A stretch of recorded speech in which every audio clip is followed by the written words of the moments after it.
नमस्कार, मी पंजाब डक. आज आहे 9 ऑगस्ट 2026. आजपासूनचा परत राज्यात अंदाज देणार आहे.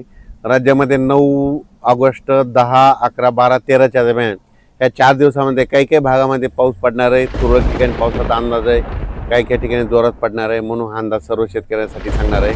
तर आज 9 ऑगस्टला तुम्हाला एक सांगू इच्छितो की एक भुवनेश्वरजवळ असलेला एक कमी दाबाचा पट्टा ते छत्तीसगडकडून मध्य प्रदेशकडून इकडे गुजरातकडे जात असल्यामुळं महाराष्ट्रामध्ये काय होणार आहे, नागपूर, भंडारा, गोंदिया, चंद्रपूर, वर्धा आणि त्याच्यानंतर अमरावती ह्या परिसरामध्ये काय होणार, ह्या 2-3 दिवस तिकडं पाऊस पडणार आहे. म्हणून पूर्व विदर्भातल्या त्या 6 जिल्ह्यातल्या शेतकऱ्यांनी अंदाज लक्षात घ्यायचा. म्हणजे पूर्व विदर्भामध्ये 6 जिल्ह्यामध्ये आज 9, 10, 11, 12, 13 तारखेपर्यंत पावसाचा अंदाज आहे. म्हणून हा त्यांनी शेतकऱ्यांनी अंदाज लक्षात घ्यायचा. तसेच 9, 10, 11, 12, 13च्या दरम्यान महाराष्ट्रात देखील तुम्हाला सांगू इच्छितो, मराठवाड्यात देखील परभणी जिल्हा, लातूर जिल्हा, बीड जिल्हा, जालना जिल्हा, संभाजीनगर, त्याच्यानंतर हिंगोली, नांदेड या जिल्ह्यामध्ये काय होणार आहे, खूप काय मोठा पाऊस पडणार नाही. दुपारपर्यंत ऊन पडेल, पण ह्या 4-5 दिवसामध्ये काय होणार आहे, तुरळक ठिकाणी विखुरलेल्या स्वरूपाचा पावसाचा अंदाज आहे. म्हणून परभणी, लातूर, बीड, धाराशिव, जालना, संभाजीनगर, हिंगोली ह्या शेतकऱ्यांनी अंदाज लक्षात घ्यायचा. त्याच्यानंतर राज्यात आपण उत्तर कोकणपट्टीकडे वळू. तर कोकणपट्टीकडे मात्र आज 9 ऑगस्टपासून ते 14-15 ऑगस्टपर्यंत तिकडं मात्र पाऊस सरीव थोडा चालूच राहील. म्हणून हा अंदाज सर्व शेतकऱ्यांना लक्षात घ्यायचा. नाशिककडे देखील पाऊस थोडाफार चालूच राहील, सरीव चालू राहील. म्हणून नाशिक जिल्ह्यातील शेतकऱ्यांना अंदाज लक्षात घ्यायचा. नंदुरबार, धुळे आणि जळगाव जिल्ह्यातल्या शेतकऱ्याला सांगू इच्छितो की 12, 13, 14च्या दरम्यान तुमच्याकडे देखील ते कमी दाबाचा पट्टा वरतून जात असल्यामुळे गुजरातकडे जात असल्यामुळं तुमच्याकडं 12, 13 आणि 14 ऑगस्टच्या दरम्यान तिकडं तुमच्या इकडे तुरळक ठिकाणी वेगवेगळ्या भागात जोराचा पाऊस पडेल. म्हणून हा अंदाज लक्षात घ्यायचा. विहिरीला पाणी येणारा असा पाऊस सध्या तरी महाराष्ट्रात नाही. म्हणून हा अंदाज सर्व शेतकऱ्यांनी लक्षात घ्यायचा.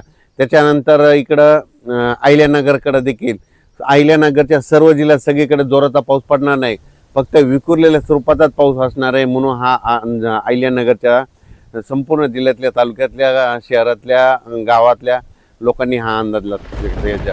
त्याच्यानंतर पुणे, सातारा, सांगली, सोलापूर, कोल्हापूर या पश्चिम महाराष्ट्रात देखील काय होणार आहे, सरीत राहणार आहे. तुरळक ठिकाणी विखुरलेल्या स्वरूपात आणखीन 4 म्हणजे 9, 10, 11, 12, 13 ऑगस्टपर्यंत पाऊस राहणार आहे.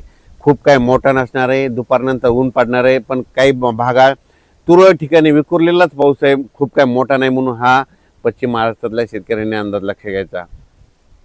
कोल्हापूर, सातारा आणि इकडं कोकणपट्टी तिकडं मात्र सरीव त्या चालूच राहतील. मात्र कर्नाटकला एवढा काही मोठा पाऊस पडणार नाही. म्हणून कर्नाटकच्या शेतकऱ्यांनी अंदाज लक्षात घ्यायचा. तुरळक ठिकाणीच पाऊस आहे. तेलंगणात देखील तुरळक ठिकाणीच पाऊस पडणार आहे. म्हणून अंदाज लक्षात घ्यायचा. फक्त एक कमी दाबाचा पट्टा भुवनेश्वरहून आपलं इकडं मध्य प्रदेशकडे जात असल्यामुळं विदर्भातच पाऊस पडणार आहे. ते पूर्व विदर्भात, मग वर्धा, नागपूर, भंडारा, गोंदिया, चंद्रपूर, त्याच्यानंतर यवतमाळचा काही भाग आणि अमरावती, त्याच्यानंतर मोर्शी, असं करत करत परतवाडा, इकडं जळगाव, जामोद, इकडं जळगाव, रावेर, धुळे, नंदुरबार ह्या पट्ट्यामध्ये जात असल्यामुळं मग ह्यामध्ये 11, 12, 13च्या दरम्यान तिकडल्या भागातच म्हणजे मध्य प्रदेशच्या बाजून महाराष्ट्र जे लगतचे जिल्हे, तालुके येतात त्या शेजारच्या तालुक्यामध्ये पाऊस पडणार आहे. म्हणून हा अंदाज लक्षात आहे. संपूर्ण महाराष्ट्रात काही सर्वदूर पाऊस पडणार नाही, विखुरलेल्या स्वरूपाचा पडणार आहे. दिवसा ऊन पडेल, वारं सुटल. म्हणून हा अंदाज लक्षात येतं. आणि शेतकऱ्याचे एक मेसेज आला की यावर्षी ह्या ऑगस्टमध्ये विहिरीला पाणी येईल, तसा पाऊस पडणार आहे का? तर तसा ह्या ऑगस्टमध्ये पाऊस पडणार नाही. पडणार आहे फक्त गोंदिया जिल्हा, गोंदिया, नागपूर, वर्धा, चंद्रपूर तिकडच्या परिसरातच म्हणजे पाणी येईल तसा पाऊस आहे.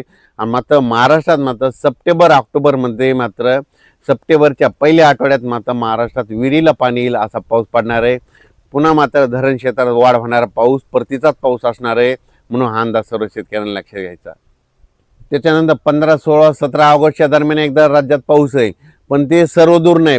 ते पण काय होणार आहे, पुन्हा एक कमी दाबाचा पट्टा तयार होणार आहे. ते काय होणार, परत ते काय होणार, भुवनेश्वरहून छत्तीसगडहून मध्य प्रदेशकडून तिकडं उत्तराखंडकडे जाईल. मग उत्तराखंडकडे जात असल्यामुळं महाराष्ट्रात फक्त वर्धा, नागपूर, भंडारा, गोंदिया त्या परिसरात तिकडं जोराचा पाऊस पडेल. आणि तिकडं पाऊस पडत असल्यामुळं महाराष्ट्रात फक्त सरी तुरळक ठिकाणी 15, 16, 17 ऑगस्टच्या दरम्यान विखुरलेल्या स्वरूपाचा पाऊस पडणार आहे, असा मोठा पडणार नाही म्हणून अंदाज लक्षात. फक्त मात्र विदर्भात, पूर्व विदर्भात ते पाऊस असणार आहे, म्हणून पूर्व विदर्भातल्या शेतकऱ्यांनी अंदाज लक्षात घेऊन आपण आपल्या शेतीची कामे करायची. मी पहिल्यापासूनच आणखीन एक अंदाज सांगतो. मी म्हटलं तर सांगत होतो की जूनमध्ये कमी राहील, जुलैमध्ये जास्त, ऑगस्टला कमी आणि सप्टेंबर ऑक्टोबर परतीचा पाऊस जास्त पडणार आहे.